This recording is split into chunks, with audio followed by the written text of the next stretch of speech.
What's up, guys? This is my 2022 lawn care setup. I'm a solo owner operator.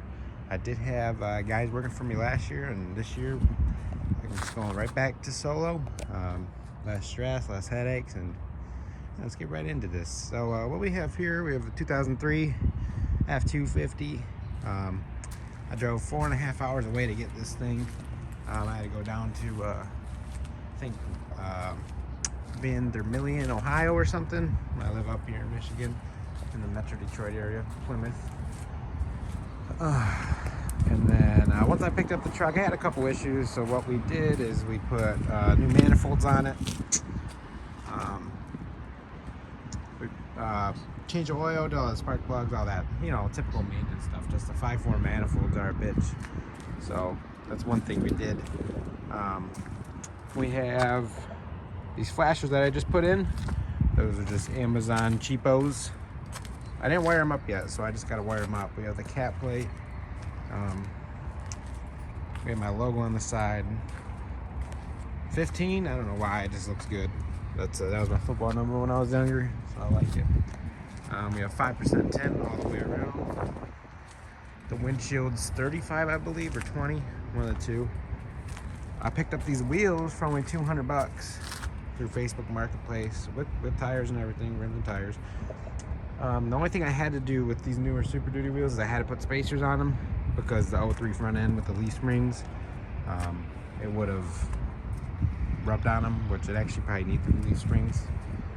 That's one other thing I got to do. The truck is pretty clean though, considering it is an Ohio truck, and obviously it's got its bed rust, but it's really not that bad. And the front rail is still there. Most of these trucks, if you guys know, you can shake them. And I can shake this whole truck with this back rack. So now we'll get into, I got flashes back here too. I don't have the tailgate right now because I just took it off for the winter. But I'll probably end up honestly flatbedding this truck. I don't know what it is about flatbeds. I just think they're way more usable when it comes to actual landscape jobs. And a lot of my landscape jobs involve pallets of brick or sod, so that's probably what I'll end up doing. So let's get right into it. So, well, first we have my custom plate. This truck actually didn't have a 7-pin or 5-pin harness, so we had to wire this in. One of my good friends, Logan, wired this in for me, and he actually put a brake controller in it because my old trailer was actually an 8.5 by 20 enclosed, so it's huge compared to this. But yeah, so basically this whole trailer, I did like a frame off resto on the trailer. So I basically, all the wood on it was shot before, and it had plywood, cheap plywood. So I bought all this new treated wood. My buddy Scott helped me weld this up. What's gonna go up here is one of those Ballard 15-gallon fuel tanks, the gravity-fed ones. So I'm just waiting for that, honestly. I just ordered it, so. And then I got a new jack here. I have this little pintle. It actually used to have a 2 5/16 ball on it, obviously from my big trailer, but I put a 2-inch ball on it for this little trailer. So I guess we can get right into it. Back here we have a Easy Gate lift assist from Byers. And what we did, we took it to a trailer manufacturer, and then they welded this extra piece of angle iron on to basically bring it out because it was getting caught on here, and this cord or this wire, whatever it is, was not going to last. So that's what we did. They just put a jam knife in here and pushed it out. So that's what we did on this side. And then up front here we have the Equipment Defender backpack blower rack. Honestly, I got these for cheap. I got these racks and the Green Touch racks for $400, so it was kind of a deal I couldn't pass up because these brand new retail for I think like $280, $290 plus shipping, and then all the, I'm sure a lot of you guys know you lose half of these and you got to pay $20 per, so really it's not that bad. I think these actually retail over $100 now. So on the inside we have a BR800X. I don't like the side starts. I think they're junk. They never start. So this is my newer one. I bought this one at the end of the season. And then here we have the Green Touch trim rakes. These have the motor mounts on them.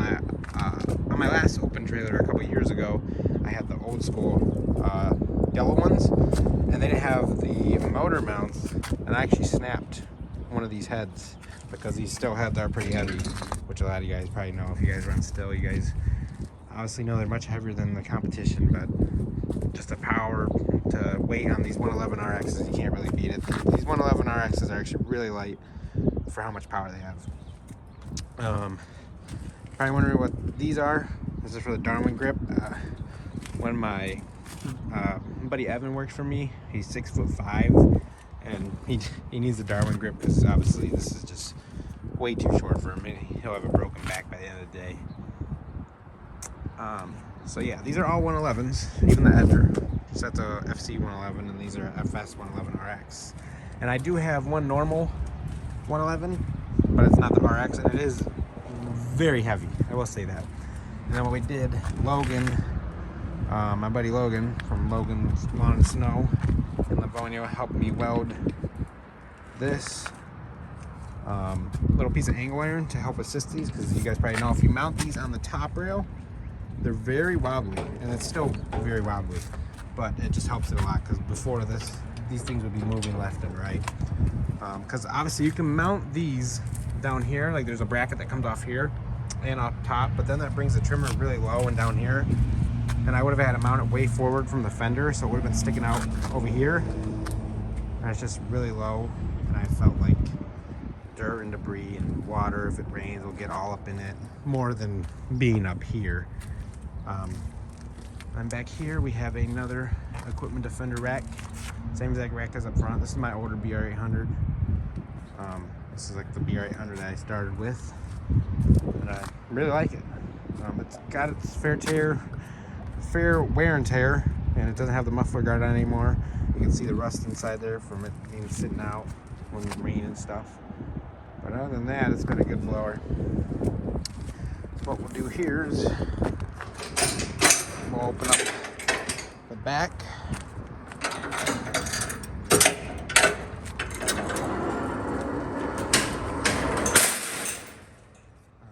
And then we'll go on in. So what we have here, well, we'll get to the motors in a second. What we have here is the Ericsson tie downs.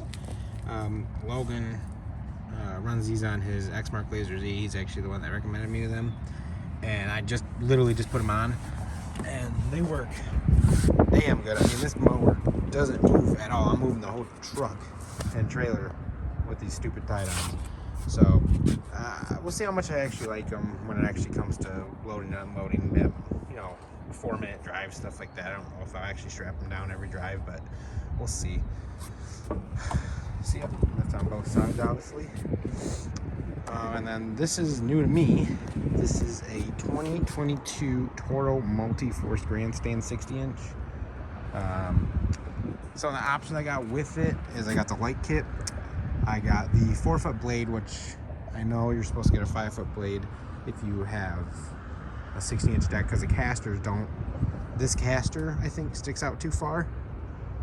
So what I did, I just ordered wings for the 4-foot blade, and I thought it might, you know, maybe scoop it a little bit better, less wind draw off the side.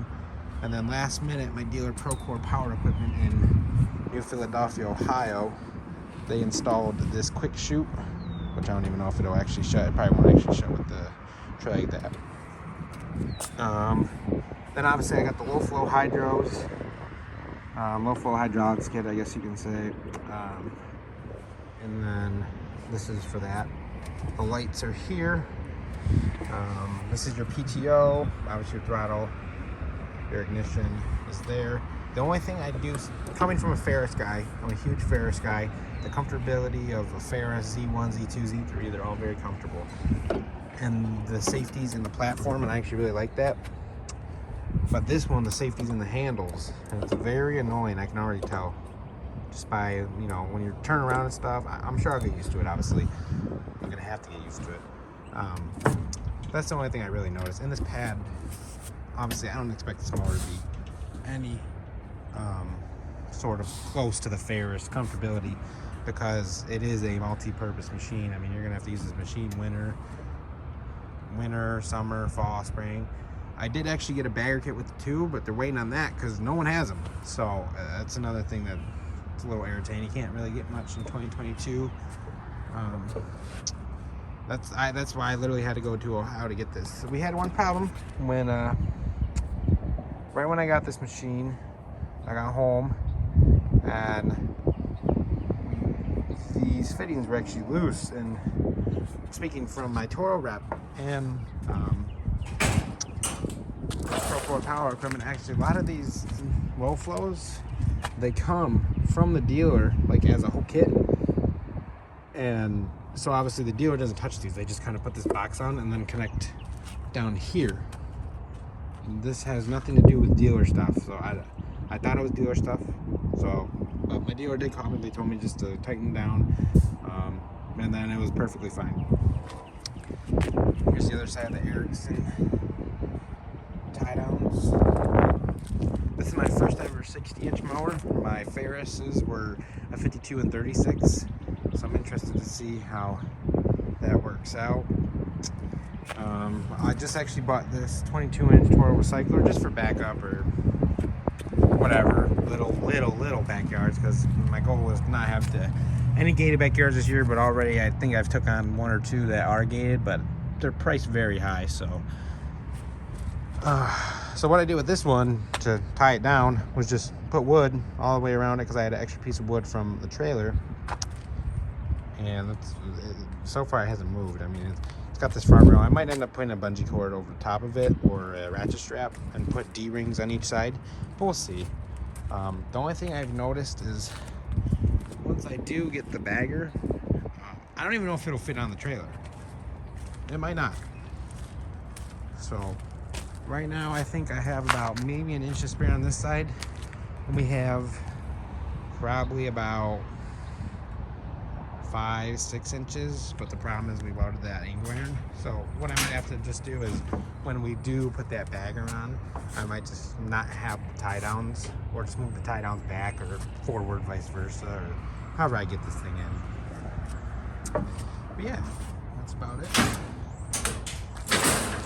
This is my 2022 lawn care setup. We're located out of Livonia, Michigan. My shop's actually in Plymouth, Michigan. Yeah, it's a setup that I don't think I'd ever would have thought I'd have stuff like this, at least when I was 16 years old. I'm only 20 now, so I think I've come a little bit of a far way. Last year I had way too much overhead, realized that, sold everything, and pretty much everything's paid off besides this machine, just because it does work year round. So, and 0% it builds my credit. So that was my whole purpose of really financing it. But yeah, there she is. And then one thing I almost forgot is up here, I don't know if I mentioned it already, we're putting that 15-gallon Ballard gravity fed gas tank thing. And then in the bed of the truck I'll have 2 Surecan 5 gallons for the mix. And then up here, when I get this 15-gallon gas tank, I'll just run all 93 or 87, whatever I run in there. But yeah, that is it. If you guys have any questions or want to share your guys' setup with me or what you guys are rolling with in 2022, please let me know. This is my first ever YouTube video on this channel. I do stream every day on twitch.tv/Tyler with 4 R's TV. I play a lot of games, Apex and Call of Duty pretty much, and Warzone, stuff like that. That's kind of my little side gig. It's my hobby, and this is my main source of income. And you know, everyone that says you can't make money doing lawns, I promise you, you can make tons of money just cutting grass, literally just cutting grass. Price high, you know, make sure you know what you're worth, and just cut grass, man.